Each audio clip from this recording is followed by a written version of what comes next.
সুদের টাকা দিয়া ঘর বানাইলাম, এই ঘরের ভিতরে 4টা 5টা রুম, এক রুমের ভিতরে আমি থাকলাম, আর বাকি 4 রুমের মধ্যে আমার সন্তান থাকলো, মা থাকলো, বাবা থাকলো, ভাই থাকলো, বোন থাকলো। আল্লাহ পাক রব্বুল আলামিন এই 5টা রুমের হিসাব আপনার কাছ থেকে একা নিব। যারা ছিল এরা ফাও ফাও ছিল, এদের কোনো হিসাব নাই, হিসাব দিবে তুমি একা। এজন্যই তো এক বড় ভাইকে ছোট ভাই বলতেছে, ভাইয়া সাবধান, ভাইয়া তুমি সুদের ব্যবসা করিও না, সুদে টাকা আইনো না, সুদখোরের কাছে তুমি যাইও না, অল্প হলেও তুমি এর উপরে সবর করো, আল্লাহ বরকত দিয়ে দিবে।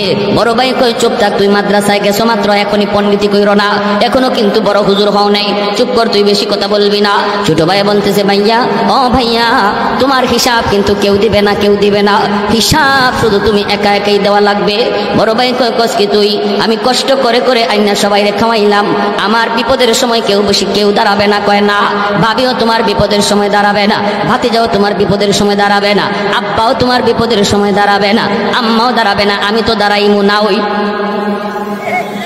বড় ভাই কয় কসকি তুই, মাসের মাস তোরে বেতন দিই আমি? যত বেতনই দেও, বিপদে যখন পড়বা আমি নাই।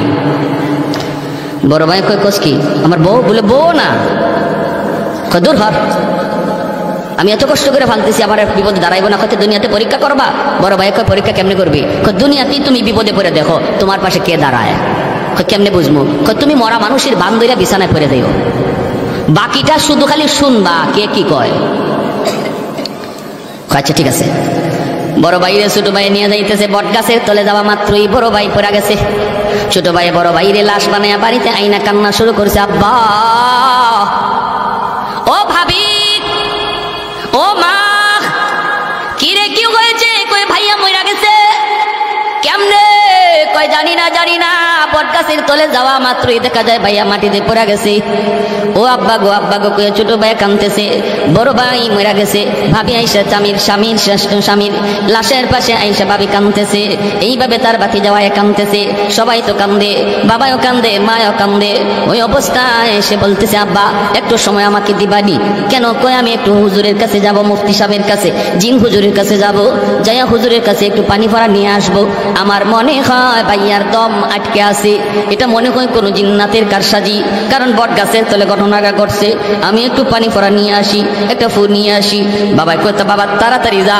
ছোট ভাই দৌড় দিছে মাদ্রাসায়। কি আর মাদ্রাসায়, হে তো নিজেই বড় হুজুর, ঘটনা তো হেই ঘটাইছে। কিছু দূর যাইয়াই ফেরত আইছে, আব্বা ফু পায়া গেছি। মুফতি সাহেব হুজুরে এমন এক ফু আমাকে শিখাই দিছে, এমন এক তাবিজ শিখাই দিছে, এমন এক সূরা শিখাই দিছে, আমি খালি ভাইয়ারে ফু দিমু আর সাথে সাথে ভাইয়া জিতা হয়ে যাব। ফু দেওয়া মাত্রই ভাইয়া জিন্দা হয়ে যাবে, জিন্দা, কোনো টেনশন নাই। মুফতি সাহেব কয়ে দিছে। বাবা কয়ে তাড়াতাড়ি ফু দে। ছোট ভাই কয় আব্বা ফু দিমু, তবে ফু দেওয়ার আগে একটা শর্ত কয়া দিছে হুজুরে। কয় কি শর্ত? কয় হুজুর বলছে এই ফুটা ভাইয়ারে দেওয়া মাত্রই ভাইয়া জিন্দা হয়ে দাঁড়ায় যাবে, কিন্তু ভাইয়ার গায়ে ফু দেওয়ার আগে একজন জীবিত মানুষের গায়ে ফু দেওয়া লাগবে, আর জীবিত মানুষটা ফু খাইয়া জীবিত থাকতে পারে, মারাও যাইতে পারে। এরপরে যদি ভাইয়ারে ফু দেই, ভাইয়া 100% জিন্দা হবে, বিন্দু পরিমাণ সন্দেহ নাই। ও আব্বা, আমার ভাইয়া এত কষ্ট করে সংসার চালাইল, রক্ত পানি কইরা, হালাল হারাম না বুঝা, কত কিছু কইরা তোমাদেরকে খাওয়াইতেছে, পালতেছে ভাইয়ারে জিন্দা করার জন্য।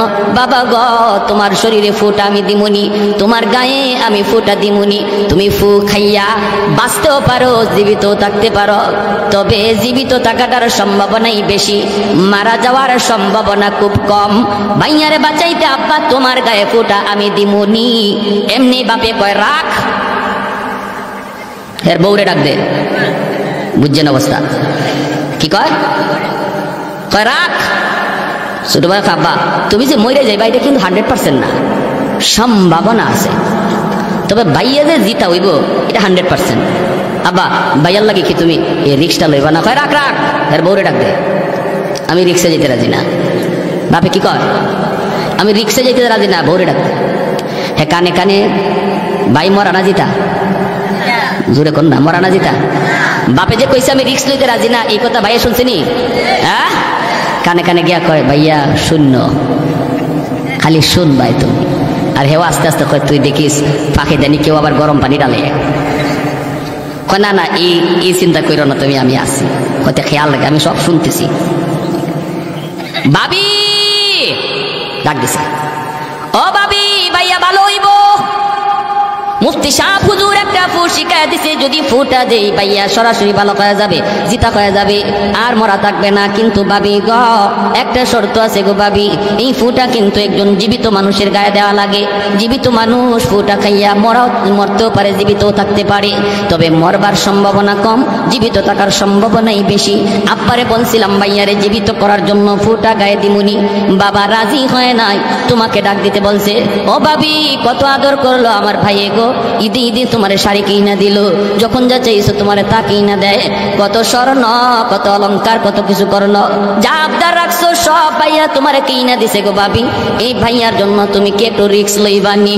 তোমার গায়ে আমি একটা ফু দিমুনি, তুমি যে মরবা এটা শিওর না, জীবিত থাকাটার সম্ভাবনাই বেশি। যেই মাত্র ভাবিনি কইছে ভাবি তোমার গায়ে ফু দিমুনি, এমনি ভাবি কয় রাখ, যেখানে আসো এখানেই থাক, যে মরছে হে ওই মরুক। বুঝছেন অবস্থা? আর মরা বেটায় মনে মনে কয় খারা আমি জিতা হইয়া লই, আমি জিতা হইয়া লই, মরা বেটা ওই মরক বুঝাই মো। খানে খানে গিয়া কয় ভাইয়া শুনছনি? কয় শুনছি সব। ভাতিজা মেট্রিক পরীক্ষার সময় মোটর সাইকেল চাইছো, ভাইয়া মোটর সাইকেল কিনা দিছে, আইএ পাস করলে তোমাকে প্রাইভেট কার কিনা দিবে, শর্ত লাগাইছে। কত কিছু তোমার দিছে, মোবাইল চাইছো মোবাইল, টাচ মোবাইল চাইছো টাচ মোবাইল, মোটর সাইকেল চাইছো মোটর সাইকেল, কত কিছু তোমার আব্বাই তোমার দিছে রে ভাতিজা। এই বাবার জন্য তুমি একটু রিক্স লইবানি, তোমার মা তো রিক্স লয় না, তোমার দাদা লয় না, তুমি একটু রিক্স লইবানি। এত কষ্ট করে হালাল হারাম কোনো কিছু না বিচার কইরা তোমাদেরকে পালতেছে, দিতেছে, খাওয়াইতেছে। ভাতিজা তখন কয় চাচা যেখানে আসো সেখানেই তুমি থাকো, আজ থেকে তুমি আমার আব্বা। নাও তখন চাচারে আব্বা ডাকে। এই মরা বেটা হঠাৎ করে জিন্দা হইয়া দিছে দৌড়, এক দৌড়ে মাদ্রাসা গিয়ে ওই বড় হুজুর ডেকে, হুজুর মাপ চাই হুজুর, তওবা করান, জীবনে আর সুদের টাকা ঘরে ঢুকাইতাম। আমার আমার বুঝ হয়ে গেছে কার জন্য আমি কি করতেছি।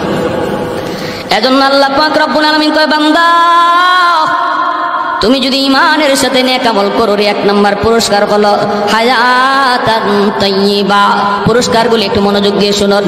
এক নম্বর পুরস্কার হলো আল্লাহ পাক বলেন দুনিয়ার হায়াতের জীবনে আমি আল্লাহ তোমাকে পবিত্র জীবন দান করব, উত্তম রিজিকের ব্যবস্থা করে দিব, তোমার রিজিকের ভিতরে আমি বরকত দিয়ে দিব, সুদের কাছে যাইবা না, মিথ্যা কথা বইলা ব্যবসা করবা না, কম রুজি হবে, ইনকাম তোমার কম হবে, লাভ তোমার কম হবে, কিন্তু আমি আল্লাহ তোমাকে বরকতের জীবন দান করব।